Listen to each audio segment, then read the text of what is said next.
ఇది కాఫీ. ఇది copy sir. ఉమ్. ఇది 98వ సంవత్సరం వేసాం సార్. 98 నేనున్నప్పుడు మీరు ఉన్నప్పుడు సార్. మొట్టమొదటిసారిగా అవును సార్. మన సోమేష్ కుమార్ మాకు పిఓ గారు ఉన్న హయాంలో సిల్వర్ ఓక్ వేసాం సార్.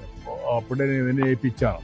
అవును సార్. అదే అండి. అవి వచ్చి దాని వల్ల కాఫీకి షెల్టర్ వస్తుందని. అవును సార్. ఇప్పుడు కొంతమంది అంటారు మామిడి వేస్తే కాఫీకి షెల్టర్ వస్తుంది, రాదు కదా, ఎంటర్ రాదు కదా. మళ్ళీ ఇప్పుడు ప్రెజెంట్ అయితే సార్ దాంట్లో కొన్ని రకాల పళ్ళ మొక్కలు వేద్దామని, ఇది 600 అయితే అదొక 100 మొక్కలు తీసుకొని రకరకాల మొక్కలు సార్. అప్పుడు ఎండ అడ్జస్ట్ అవుతుందా? అడ్జస్ట్ అవుతుంది సార్.